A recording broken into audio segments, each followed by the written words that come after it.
funding for local governments to implement their organics recycling and food recovery programs, plus circular economy reforms to take the guesswork out of recycling. There's a lot of misconceptions of what's actually recyclable, How California is bringing back truth in recycling, and state funding helps local governments and businesses tackle waste-tire pollution.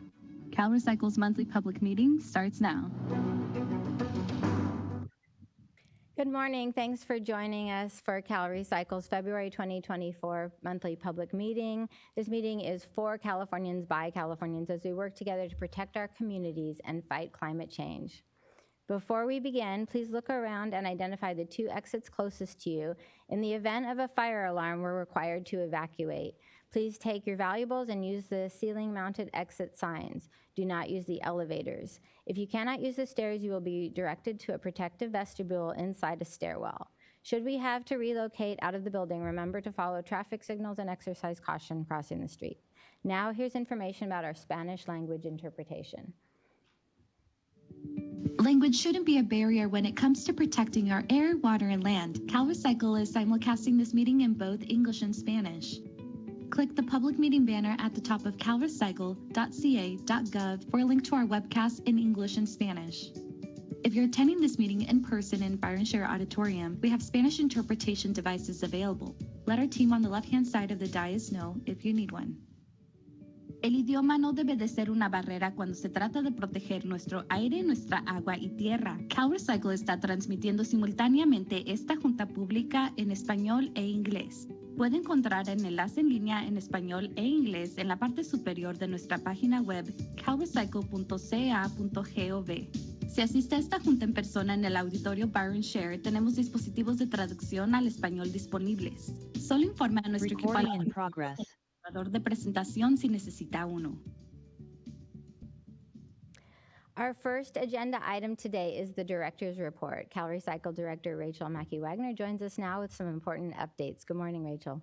Good morning, Maria, and good morning to all of you joining us in person and remotely. It is wonderful to be with you here today, February 20th. 20th. Thank you so much for joining us. And we have a lot of really incredibly important agenda items today. And so I won't belabor it, but I think the first and foremost thing I was always thinking over the weekend that I would want us all to think about as we head into the agenda today and as we head into February and March is really the most recent release of the state of waste and recycling here in California. And as we were going through our agenda on Friday, this slide was shared, and I think it's very poignant. And so I really wanted my remarks to be centered around this slide, and it has a lot of to illustrate in terms of what we've done well and where we need to do better. I think the thing that was most poignant to me is that Californians are still generating 76 million tons of waste as of 2022, which was not a decrease from 2021. Which tells us that we are still making a lot of waste and using a lot of materials that we really could be doing better in terms of reuse and reduction all along the supply chain. The good news in my mind on that is CalRecycle was directed by the governor and the legislature to develop the first ever statewide zero waste plan. And CalRecycle is well on its way to developing that plan and working with our contractor Accenture to come up with a strategy and policy recommendations for zero waste. And I'm looking forward to, in 2025, having those ongoing conversations with stakeholders to really help address the, nearly, I think if we are 40 million Californians, that is a ton and a quarter, a ton and 3/4 per Californian of waste generated annually. And I think our focus in 2024 and beyond is to figure out how to get that 76 million ton number as close to zero as possible. I think what the good news is that we are seeing here is that 25.8% recycling, source reduction, compost, anaerobic digestion, and mulch number is an indication. And as we saw in the media this week, courtesy of the AP, in 2022, we are doing a better job of sorting and recycling our compostable materials and our organic waste. Obviously, we are not where we need to be to meet the objectives of SB 1383, but all indications as reported by our local jurisdictions are that the infrastructure is being built, the collection systems are being put in place, and most importantly, the residents of the state of California are doing their part to reduce and recycle organic waste. So a huge kudos to all of our local partners and to our nonprofit partners and the residents of California for doing their part to reduce the amount of organic waste and really do their part to fight climate change. I think the last thing that I would mention about Waste and Generation Recycling Report is that this is a report on 2022. This is now not last year's data, but the year before. And I think that there is a lot of optimism here because we know that the systems that were put in place for organics recycling and reduction and, as you all know, my favorite edible food recovery program were really stepped up in 2023. And additionally, local jurisdictions are looking and making improvements to their recycling infrastructure. So I think the good news for 2024 is that we are moving in the right direction, that Californians are doing their part, that they are looking for ways to make additional improvements, and that the partnership between state, local government, and our nonprofit partners is very strong and getting stronger every day. So thank you all very much for doing your part, and we look forward to a very exciting agenda today. Thanks, Maria. Thank you, Rachel. And you can find CalRecycle's State of Disposal and Recycling Report for 2022 on our website. That's calrecycle.ca.gov. CalRecycle is implementing historic circular economy reforms to waste less and reuse or remake more. Division of Circular Economy Deputy Director Zoe Heller joins us with updates on SB 54 implementation. Good morning, Zoe. Good morning, Maria. So it was a busy month last month for SB 54. Thanks to all that joined our question and answer session that we hosted earlier this month. CalRecycle answered questions on the draft regulations and provided an overview of our rulemaking process. Interested parties are encouraged to prepare their feedback for the upcoming 45-day comment period, which will open in the coming months when CalRecycle initiates the formal rulemaking process. The SB 54 Advisory Board also held their first meeting this month. CalRecycle hosted the first part of the meeting with an overview of statutory requirements in the Bagley-Keene Open Meeting Act before facilitating the election of an advisory board chair. The advisory board took over from there to elect a vice chair and secretary. Information for future meetings will be provided by the advisory board and distributed through our SB 54 listserv. Finally, CalRecycle is engaging with environmental justice communities in California Native American tribes to enhance engagement in the rulemaking process and the SB 54 needs assessment. Back to you, Maria. Thanks so much, Zoe. CalRecycle also held an informational session on its draft material characterization study data for SB 343, California's Truth in Labeling Law. Deputy Director of Policy, Development and Analysis, Clara Vazzi, joins us now with highlights. Thank you, Maria. Good morning, everyone. SB 343 requires CalRecycle to get a representative sample of recycling programs in the state by conducting a study of material types and forms that are collected, sorted, sold, or transferred by solid waste facilities. On this, let's watch a quick video showing what that data gathering process looks like. Recyclable or not? California is taking the guesswork out of recycling by making sure products marked recyclable are actually recycled in our state. There's a lot of misconceptions of what's actually recyclable. Answering public demand to fix the single-use trash crisis, California passed a truth in labeling law. It bans false or misleading recycling claims on products and packaging, like the chasing arrow symbol, which many falsely assume means a product is recyclable. The law directs CalRecycle to gather and evaluate data to determine which materials and which contaminants currently flow through our recycling stream. CalRecycle's Field Research and Characterization Unit collects this data from the field. We're trying to see if there's anything that's not supposed to be there. So all this data, we're going to see what people actually think goes in the bin. And how much of these materials actually get recycled. The CalRecycle data will help producers and distributors accurately label their products to meet California's strict new truth in recycling standards. Truthful labels empowering California consumers to recycle more deliberately and lead California to a waste-free future. CalRecycle expects to finalize its SB 343 finding report this spring. Following another study in 2027, CalRecycle must conduct additional SB 343 studies every 5 years. Back to you, Maria.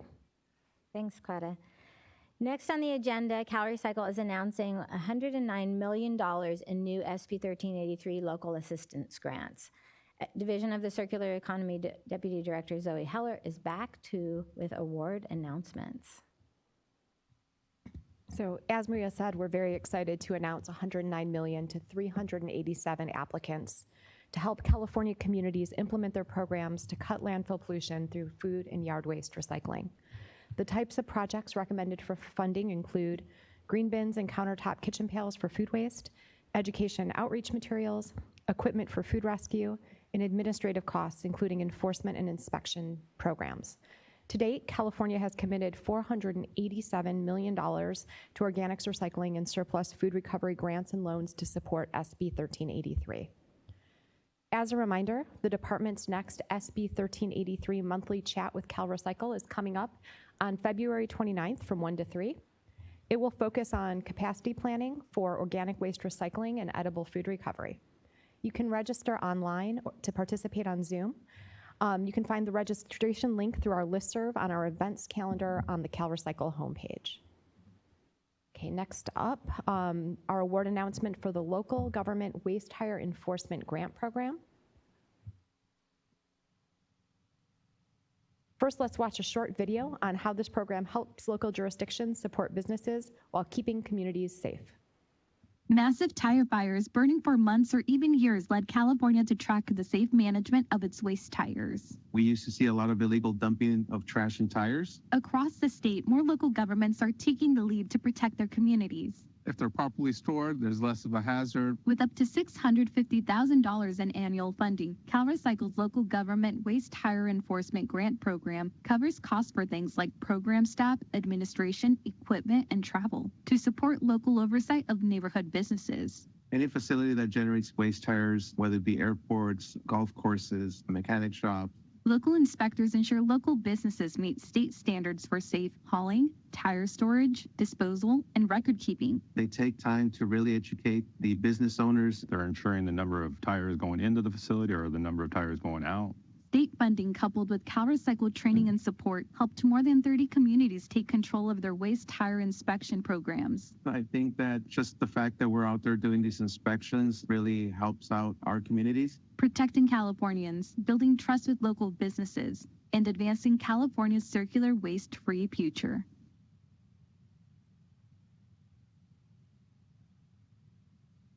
CalRecycle received 30 applications from eligible city and county applicants for the $5.8 million in funding. You can find the list of grantees in the public notice linked to today's agenda.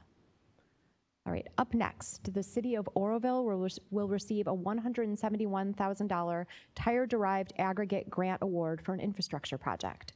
Oroville estimates the project will use 522 tons of TDA rubber material, the equivalent of 52,000 tires.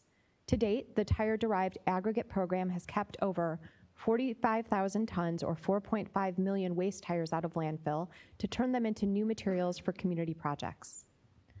And we have one proposed change to the waste tire cleanup grant program criteria. The 5-year plan allocates $1.25 million to help with local cleanup of illegally dumped waste tires. Local governments, special districts, qualifying tribes, and joint powers authorities are all eligible. Staff proposes revising the ranking criteria to increase the cost per tire to $10. If oversubscribed, applicants will be evaluated for awards based on lowest cost per tire. Applications should be out in March with an April submission deadline. Awards are expected in August. Finally, we're awarding $10 million to 14 applicants under the Local Conservation Corps SB 1013 grant program. The program received a one-time $10 million appropriation to support local beverage container litter reduction and recycling projects. With new investments from bottle bill reforms, including SB 1013 and AB 179 budget funds, CalRecycle is supporting recycling businesses and innovative recycling programs to make redemption easier for consumers. The Redemption Innovation Grant Program application period is open. There's $40 million available in grant awards to boost mobile recycling, add more reverse vending machines or bag drop programs, also support for existing and new recycling center businesses, new opportunities for dealers, and community service programs and outreach efforts. The application deadline for this new program is April 16th. We also wanted to announce that the Workforce Development Grant Program is open. There's $5 million in grant awards that are available to support employment and training for new workforce to provide California consumers with convenient opportunities to redeem CRV. Applicants will be required to submit a workforce development plan, and applicants are due on March 5th. Back to you, Maria. Thank you, Zoe. This afternoon, CalRecycle will host its latest webinar on these new funding opportunities to boost convenient beverage container recycling and remanufacturing in California. The funding is part of the state's larger bottle bill reforms, which includes the expansion of the program to include wine and liquor. Beverage Container Recycling Deputy Director Amy Cameron has a few announcements. Good morning. Thank you, Maria. CalRecycle continues its extensive education and outreach efforts for new and existing program participants. CalRecycle's next webinar for wineries is set for this Friday from 10 a.m. to noon. Staff will demonstrate how beverage manufacturers and distributors use CalRecycle's online system for monthly reporting and paying of processing fees and CRV. We will also collect and answer any questions. As we are learning, as we add 4,000 to 5,000 beverage manufacturers, there are many unique questions that we may need to research. So we will work with you to take any and all your questions and then set up a method to answer those questions for the group at large. To date, the department has held 18 informational sessions for recycling centers and certified processors in January to reiterate program requirements and answer any questions. Those sessions will continue this month with our next webinar set for February 27th. Our Spanish webinar starts at 10 a.m. with the English webinar at 1 p.m. You can register online to participate and sign up to our listserv for instant program updates. This month, CalRecycle also published our certification and registration report and our compliance and enforcement quarterly report. They are linked to today's agenda. Thanks. Back to you, Maria. Thank you, Amy. A quick reminder, CalRecycle upgraded our public comment process. Here's how to submit your comments. California wants your input on recycling and trash pollution issues. Join CalRecycle's decision-making process by making a live public comment on any of today's monthly public meeting agenda items in person or by phone. Microphones are available for those of you in the room with in-person comments. If you're running remotely, you can call in with your comment. Just click the public meeting banner at the top of our website, then click the public comments button for step-by-step caller instructions. We will address live public comments at the end of the meeting. You can access the public comment portal through our monthly public meeting webpage. The webpage is also available in Spanish. Next, CalRecycle is required to review and either approve or disapprove each county-wide or regional agency integrated waste management plan 5-year review report. These reports are comprehensive and they analyze planning documents which may be impacted by changes to demographics, disposal capacities, funding, and diversion programs. Napa County submitted a 5-year review report for its countywide integrated waste management plan. No revisions to the county's planning documents are necessary at this time. This item has been approved. Now to pending solid waste and tire facilities permits and emergency waivers. Here's a quick overview of California facility safety standards. plus a statewide facility permit and emergency waiver update from Environmental Program Manager Paulina Lawrence. Protecting the health of Californians and their land, food, water, and air is a big job. Local, state, and federal agencies play different roles to enforce public health and environmental safety standards. In California, solid waste local enforcement agencies process applications, issue, and enforce permits for solid waste facilities. These include landfills, transfer stations, compost facilities, or similar operations. CalRecycle must verify permits are consistent with state requirements. Permits can only address areas within the authority of local enforcement agencies and CalRecycle. Check out the link below for more detailed information. Emergency waivers allow temporary changes to solid waste permit requirements in response to local or state disasters. Local enforcement agencies may approve the waivers, which are good for up to 120 days and may be extended. CalRecycle must review approved waivers and can condition, limit, suspend, or terminate them. Check out the link for more detailed information. For waste tire facilities, CalRecycle processes applications, issues, and enforces waste tire permits. These include requirements to make sure tires are stored and processed in a way that reduces potential threats from fire and disease-carrying vectors like mosquitoes. Check out the link for more detailed information. For this month's agenda, for the concurred and issued permit actions for Yolo County on January 16, 2024, the department agreed with the local enforcement agency and concurred on a revised solid waste facilities permit for Yolo County Central Landfill. Action was needed January 19, 2024. For Ventura County on January 16, 2024, the department agreed with the local enforcement agency and concurred on a revised solid waste facilities permit for Mountain View Organics Waste Processing Facility. Action was needed February 3, 2024. For Orange County, on January 30, 2024, the department agreed with the local enforcement agency and concurred on a modified solid waste facilities permit for Madison Materials, Inc. Action was needed February 3, 2024. For San Diego County, on February 7, 2024, the department agreed with the local enforcement agency and concurred on a revised compostable materials handling facility permit for Otay landfill composting operation.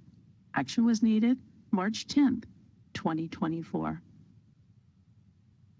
Continuing on this month's agenda, for San Bernardino County, is One Stop Landscape Supply Center, Inc. This is a revised compostable materials handling facility permit. Action is needed by April 5th, 2024. The department also received several emergency waivers. First one is for San Diego County. For Fallbrook Recycling and Transfer Station, on January 25th, 2024, the San Diego County Department of Environmental Health and Quality, the local enforcement agency, granted an emergency waiver to increase the permitted daily tonnage from 500 tons per day to 792 tons per day until May 24th, 2024. This is due to the emergency resulting from the winter storms. Also in San Diego County for Otay Landfill, on January 26, 2024, the San Diego County Department of Environmental Health and Quality, the local enforcement agency, granted an emergency waiver to increase the permitted daily tonnage from 6,700 tons per day to 8,700 tons per day and 35,000 tons per week to 47,000 tons per week until May 25th, 2024. This is also due to the emergency resulting from the winter storms. San Diego County Escondido Resource Recovery. On February 15, 2024, the San Diego County Department of Environmental Health and Quality, local enforcement agency, granted an emergency waiver of the permitted daily tonnage from 3,223 tons per day to 4,500 tons per day until June 14, 2024. This is due to the emergency resulting from the winter storms. For West Miramar Sanitary Landfill, on January 28, 2024, the City of San Diego Development Services Local Enforcement Agency granted an emergency waiver of the types of waste accepted until May 27, 2024, due to the emergency resulting from these winter storms. For EDCO, Recovery and Transfer Station, on January 29, 2024, the City of San Diego Development Services Department, Local Enforcement Agency, granted an emergency waiver of the permitted hours of operation from 5 a.m. to 7 p.m. Monday through Sunday to 5 a.m. to 10 p.m. Monday through Sunday until May 28, 2024. This is due to the emergency resulting from the winter storms. For Sycamore Landfill, on January 29, 2024, the City of San Diego Development Services Department, Local Enforcement Agency, granted an emergency waiver to increase the permitted daily tonnage from 5,000 tons per day to 7,000 tons per day, and the permitted hours of operation from 6 a.m. to 4:30 p.m. Monday through Friday, and 6 a.m. to 3 p.m. Saturday and Sunday, changing this to 24 hours a day, 7 days a week, until May 28, 2024. And this is also due to the emergency resulting from the winter storm. For Los Angeles County, EDCO Recovery and Transfer Station, on February 6, 2024, the Los Angeles County Department of Public Health, Local Enforcement Agency, granted an emergency waiver of the permitted daily tonnage from 1,500 tons per day to 2,500 tons per day until May 6, 2024. This is due to the emergency resulting from the winter storms.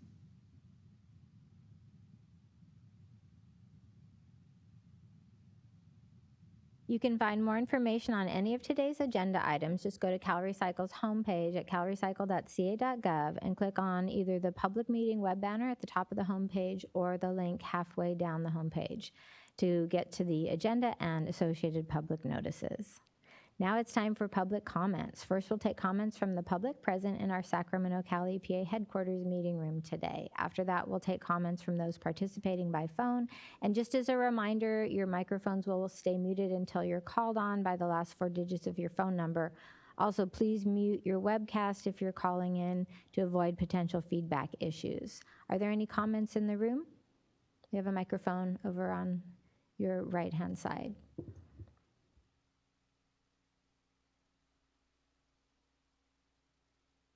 Good morning, everyone. Veronica, Paro, Resource Recovery Coalition. I just wanted to extend my gratitude to Director Wagner for the last 3 years and your leadership during this time. And we thank you for your experience and obviously your passion around organics, waste recycling, and also want to thank your staff for being very responsive for some recent issues during this transition. And we look forward to working with all of you, of course, on SB 54, development, and a number of other issues. So just wanted to extend my gratitude. Thank you. Thank you so much, Veronica. I appreciate your constant partnership and support. So thank you so much for the kind words.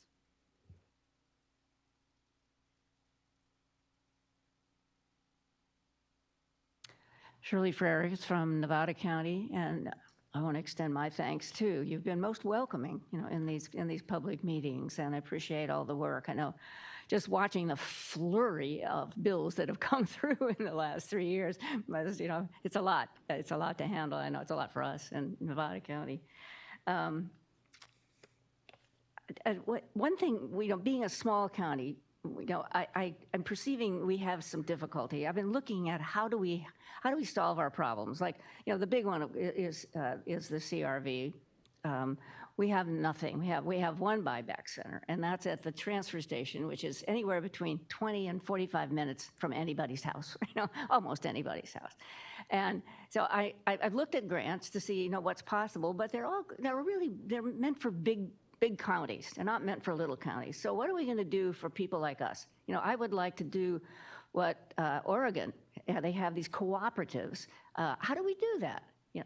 We need something. And when I'm trying to get neighborhoods, little people in neighborhoods who want to have college funds or whatever, or the homeless people. I'm trying to get little people to come in and take advantage of it. But we need your help to figure out how to get the money to start like a cooperative or something like that, because Waste Management simply can't do it. We now have an in-town recycling center only because the roof collapsed on the one that was there. So they have this only for a short time until the transfer station. Don't count on it, right? But we want them to do a buyback center there. Well, we don't have personnel, we don't have money, we don't have anything. Okay, I need help with how do we do this, okay? We would like to, people ask me, well, what do they do with all that, $297 million in the fund? So you could answer that for me, Well, I actually, Shirley, this is, I so appreciate, and your timing is very, very good on all of this. So the legislature passed last year SB 1013 by Senator Atkins, year before. Time flies when you're having fun. But CalRecycle staff have been working very diligently, and one of the reforms that SB 1013 did two major things and a number of other things along with partnering legislation from Assemblymember Wood, AB 1311, and then Senator Dodd, SB 343. Sorry, running through numbers because the numbers are a little less relevant than what they are doing in totality. So a number of new beverage containers are being brought into the system, which is fantastic. Everything from wine bottles and distilled spirit containers to the large juice containers are coming into the system. But to your point, SB 1013 created the ability for retailers to create dealer cooperatives. So we are currently finishing up cooperatives. Explain, what's that? So the system that you referenced in Oregon is a cooperative. It is a private company, though, and they run all of the recycling infrastructure privately. California's system is a little bit different. We have a number of private companies that have take-back centers, right? So what we did is to supplement that, as opposed to do away with the existing infrastructure, is we created an opportunity for our retail establishments in underserved or unserved areas of the state. In rural areas, this will be hopefully very successful, as well as urban, very compressed areas, to create alternative systems for take-back. So rather than having to have a brick and mortar recycling center that is open X number of hours a week, that may work for 70% of the state, for the 30% of the state that is unserved or underserved, creating a more flexible structure where we could have reverse vending machines, mobile recycling, yes. So hopefully Nevada County will be able to, and the retailers in Nevada County will be able to join the dealer cooperative or create their own dealer cooperative to create some of these opportunities for innovative solutions for your residents, so you don't have to drive 20 or 40 minutes to redeem your 100 containers that maybe get 50 cents or $1 or $2 worth of. That's part of the public. Yes, is it worth it? Exactly. So I think, we, and a huge thank you to the legislature and Senator Atkins' office of looking at those areas of the state that perhaps the existing structure didn't work for, and a huge thank you to our partners in the retail establishment for coming forward and saying, we would like to run this ourselves, and we would like to build systems that work for our residents and for our customers. And so those regulations will be going into their formal rulemaking here in the next couple of weeks. Which means not months or years. Okay. Oh yeah, no. By 2025, they will have a plan in place with with CalRecycle, and the dealer cooperatives will be rolling out, and different solutions for different parts of the state will start showing up. All right. So I appreciate the question. For my last meeting, this is a great question. This is something that I'm very excited about. I've worked on beverage container recycling reforms for most of my career, so I'm very excited for this one to come to fruition. And further, the legislature also appropriated money to help the dealers invest in the infrastructure necessary to do this. So it isn't just that the cooperatives will be in place, but those reverse vending machines or mobile recycling opportunities or bag drop opportunities, depending on the plan, that we will be using part of the surplus in the fund to help facilitate the startup cost to those dealer cooperatives. Wonderful. Yes. Wonderful. Bravo. I appreciate it. It was like a softball question for me. I appreciate it. Good. And you also mentioned bag drop, because that's the other thing that I'm trying to work on. What are you saying, that the reverse vending machines could do both? They could take in the plastic bag thing and the... So there are different technologies, and sort of depending on the location, they have different costs associated with them. So depending on the location and which dealers are getting together, the plan will be really developed to utilize hopefully the innovation that's most appropriate for that locality. Okay. The bag drop systems and those machines are pretty big and require maintenance and some other things. So the benefit of having our retailers as a leader and partner in developing the plan for this is that they have so much experience in logistics and reverse logistics that they are the right entities to help develop the plan for the different localities. Great. Yep. Good. And so how do I follow up? Do I go to Atkins' office? Do I come to you? I think you keep coming to CalRecycle. Deputy Director Zoe Heller and Amy Cameron are overseeing the development of this. If you look at our website, you will see in the next couple of weeks, you will see the regulations that will be going into the formal rulemaking process, and you can monitor and participate in the regulatory process. Good. And you'll hear the other stakeholders' input on those regulations moving forward. And so, again, by the end of 2024, we should have those regulations adopted, knock on wood, and be well on our way in 2025. Oh, I'm delighted. Thank you. That will help us a lot, a lot. I mean, well, there are lower income people who really do depend on this. And like my little neighbor, she opened a college education fund, so all the neighbors are giving her. Anyway, great. Thank you. I will follow up on that. And I just want to tell you what the other thing that we're doing with the bags is education. It kind of was on, 2016, and then it was off during the COVID, and it was back on. And I go to the stores, and they just rip off the plastic bags. They don't even think about anything else, And so I've just made a presentation to the Grass Valley City Council to ask for their help to work with our stores to educate the customers with signs or whatever, and educate the clerks not to just have a plastic bag. So, that to me, that's a really important piece. And I don't know what you're doing, statewide, but it seems to me this is a place that if you want to reduce the trash, like this is a place that we can do it, because there's nowhere to reprocess. I mean, that's one of my other things is, when are we going to get a reprocessing center here? Yep.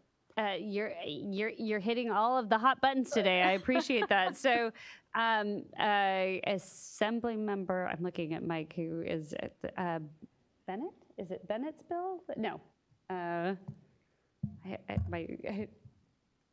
There is a bill. I'm sorry, that is not Assemblymember Bennett's bill. I got that wrong. The bag ban. No. Oh no, the original. No. The one that's, so there was legislation introduced last week that will actually have a ban on plastic bags. And apologies to the member who introduced it. My brain is freezing up this morning. Well, I did see that, but it's only just been introduced, right? The bill has just been introduced. Yes. And we still have to fight the industry, right?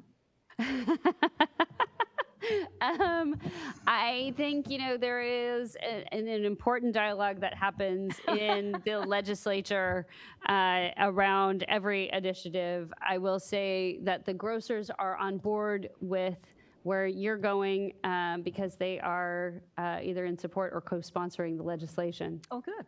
Yes. So, who is it? Bauer Camp.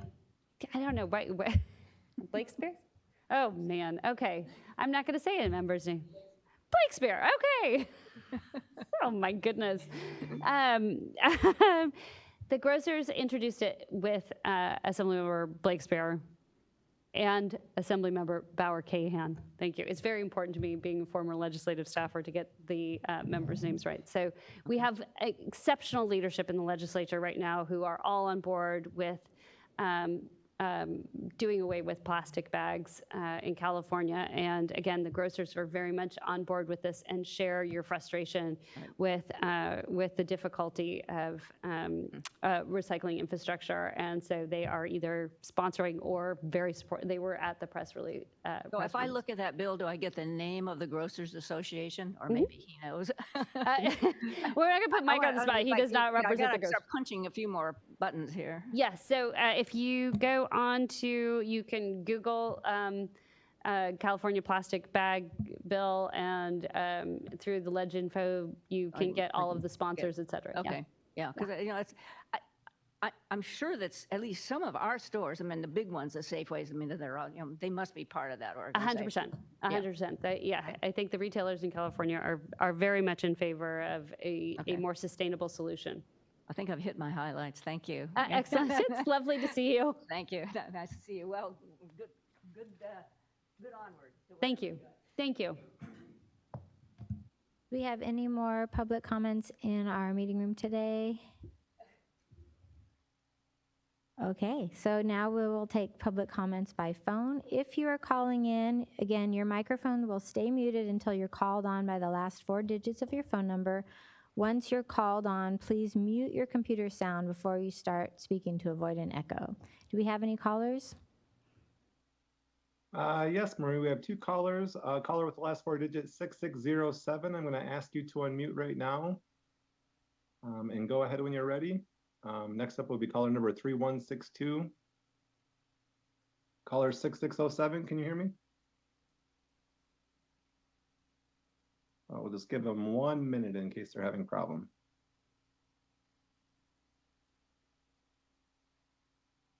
Okay, go ahead, caller 3162. I see you're unmuted. Hi, this is Valerie Lake. I'm with One Earth Recycling, and we are super excited about the grant that's being discussed later this afternoon. And I'm hoping to get clarity on whether the projects included in the grant are limited to the mobile reverse vending and bag drop solutions, because it's unclear whether or not a recycler has to have the solutions or if other things are also considered, as long as they're meeting, recycling goals. Thank you for the question. I think what I would do is encourage you to attend the meeting this afternoon and ask the question specifically to the grants there, so that everyone who is interested in the grants has the benefit of your question as well. So if you wouldn't mind attending that meeting, that is the right forum for these questions. But thank you so much. All right, thank you. You bet. Thank you. That's it for phone comments. Okay, so Rachel. Well, I won't keep everybody this morning. I know it's a busy week, but I just thought, as this is my last public meeting with CalRecycle, that I would take the moment to say thank you and goodbye to all of our stakeholders, and really just highlight what an incredible experience it has been for me to be director of this incredible organization. I came on board to CalRecycle in December of 2020 in the height of the shutdown for the pandemic, and it was a very challenging time for the state, a very challenging time for the planet, and I came on board a very challenging time for the issues that we care so deeply about, and I have been so incredibly honored, privileged, impressed, challenged, and fulfilled in this position, working with this incredible team of people. CalRecycle is now nearly 1,000 employees, and we have many new employees. We have many who have been here for decades, if not just a few years, and every single employee that I've had the pleasure of interacting with has brought 110% to this job and 110% to the issues that we care so deeply about, our zero waste future, our circular economy, our fight against climate change. And so it is with, as I said in my email, a heavy but full heart that I stepped down from this position. And it was a very hard decision, for me to make, but the right one for me at this point in my life and the things that my family needs right now. I wasn't going to do this, but I think it's worth, after just many conversations over the course of the long weekend. I don't typically engage in dealing with rumors, but I was not pushed out of my position. I had had conversations with the governor's office about things that are happening in my personal life, and my family needs me at home right now. And while I wasn't going to bring that up, because what's happening with my family and my children is really, for my family, it felt worth mentioning, as I know that there have been a number of rumors floating around out in the lobby core over the last week. So I thank all of you who are here and engaging and working to make a better California in every single corner of our state. And thank you, thank you, thank you for being my partner for the past 3 years. I have truly, truly enjoyed being part of this department. I have been so incredibly fulfilled in being part of the Newsom administration from the very beginning in the last 5 years. And my 27 years of service to the state of California have been so incredibly amazing and awesome. And it has been a very fulfilling career. So I hope to work with all of you again in the future. I care so immensely about the work that we do here. And again, thank you for your partnership over the past 3 years, 5 years, some of you, like Mike, 20 plus years. And I look forward to seeing you in the future. So thank you.